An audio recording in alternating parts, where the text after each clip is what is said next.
Aujourd'hui, comme vous avez pu le lire dans le titre de la vidéo, je vais parler d'un appareil qui a maintenant 5 ans et qui se trouve être l'appareil qui me filme en ce moment. J'ai mis un peu de temps à sortir la vidéo car il me fallait une carte SD capable de filmer en 4K suffisamment longtemps pour que vous puissiez voir le rendu en 4K avec cet appareil. Je parle bien entendu du Lumix G7 de chez Panasonic.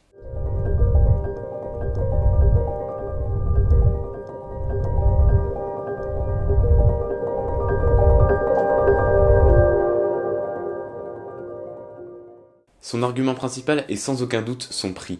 En effet, pour 600 €, vous vous retrouvez avec un appareil capable de filmer en 4K UHD, avec un écran tactile orientable, de nombreuses fonctionnalités en vidéo, ce qui est rare même encore aujourd'hui pour le prix, une super autonomie et en plus de tout, léger et compact. Ce qui, en 2021, 5 ans après sa sortie, est encore, selon moi, une bonne affaire. Mais vous allez vite vous en rendre compte grâce à cette vidéo.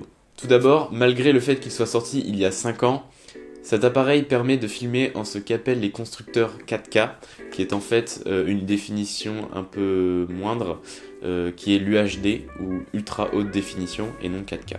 Bon, c'était pas forcément la partie la plus intéressante, mais je vais vous énoncer quelques petites données rapides sur ce G7.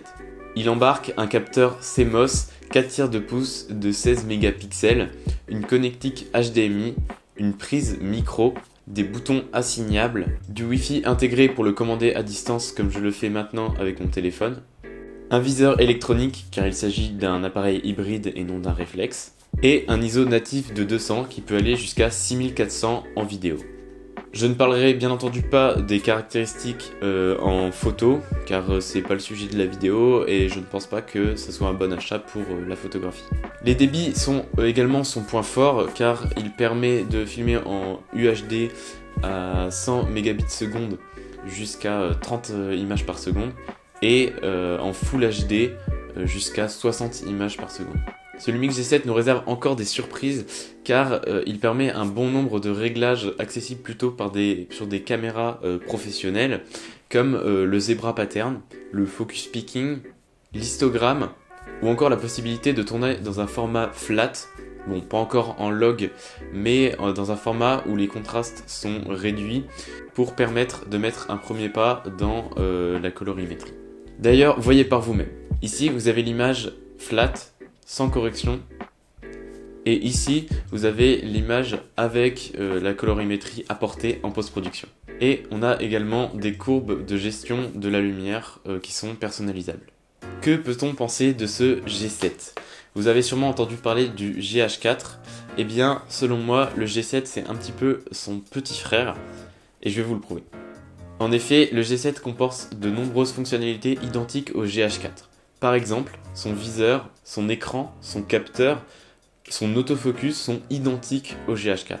Le Lumix G7 est juste moins cher, plus léger, plus compact et peut-être un peu moins professionnel. Passons maintenant au point négatif de ce boîtier. Premièrement, le fait qu'il ne puisse filmer qu'en UHD est un gros point noir, surtout en 2021. Après, tout dépend de l'utilisation que vous en aurez. Deuxièmement, et c'est lié au fait qu'il ne puisse filmer qu'en UHD, cet appareil a un petit capteur qui laisse donc peu rentrer la lumière. D'ailleurs, ce même capteur n'a pas de stabilisation, ce qui peut manquer. On peut également regretter le manque d'une prise casque, car on a une prise micro et on aurait bien aimé avoir le retour son, mais on ne peut pas. D'ailleurs, le micro interne est aussi un point négatif, mais ça c'est à peu près dans tous les appareils, je vais vous montrer un petit peu. Ok, je refais le test parce que ça n'avait pas bien fonctionné la première fois. Ici, on a le son du Rode Video Micro, qui est un micro qui est à environ 40 €. Et là, il s'agit du son du Lumix G7, donc vous pouvez voir qu'il y a quand même une assez grosse différence, malgré le fait que ce soit qu'un micro à 40 €. Alors, j'ai eu du mal à trouver un concurrent sérieux pour ce G7, car étant donné son prix, peu d'appareils embarquent autant de fonctionnalités en vidéo. J'ai quand même retenu le Sony A6400, qui est un peu plus cher, mais qui peut être une bonne alternative au Lumix G7. Alors, qu'est-ce qu'il a de plus que le G7 ? Tout d'abord, il a un plus grand capteur, et il peut tourner dans un vrai format log, donc il y a S-Log 2 et S-Log 3, qui sont les formats log de chez Sony. Sinon, il se limite également à l'Ultra HD Son écran pivotable n'est pivotable que sur un axe et il est environ 200 € plus cher que le G7. Pour conclure, ce G7 est avant tout un appareil destiné aux vidéastes comme moi, amateurs, qui veulent tout de même une marge de progression. En effet, on peut très bien commencer par du tout automatique si on ne s'y connaît pas du tout, car ce G7, sauf son autofocus, a un bon mode automatique, et ensuite petit à petit évoluer sur du manuel, et même aller jusqu'à la colorimétrie en utilisant des courbes flat, ou même assigner des fonctionnalités comme le zebra ou le picking aux nombreux boutons assignables qui sont disponibles sur le boîtier. De plus, il embarque tout de même de l'Ultra HD, ce qui est très satisfaisant pour du format comme YouTube par exemple. Voilà, cette vidéo touche à sa fin, merci d'avoir regardé jusqu'au bout. Je suis désolé d'être moins actif en ce moment, mais j'ai d'autres projets, comme par exemple la chaîne Gaffer qui sort une vidéo toutes les semaines. Et ça me permet aussi de faire des formats comme celui-ci qui sont un peu plus construits. Je prends un peu plus de temps à faire les vidéos et donc elles sont de meilleure qualité. Et d'ailleurs, la vidéo sur le Mac faisait partie d'une des vidéos qui m'a pris énormément de temps. Et je suis très content de voir qu'il y a plus de 1500 vues et je suis presque à 100 abonnés. Donc je suis très fier de ça, très fier de vous. Bon, je fais une petite aparté pour vous dire que ça y est, on a dépassé les 2500 vues sur ma vidéo sur le Mac. Donc ça va très vite parce que quand j'ai tourné la vidéo, je disais que j'en avais 1500 il me semble.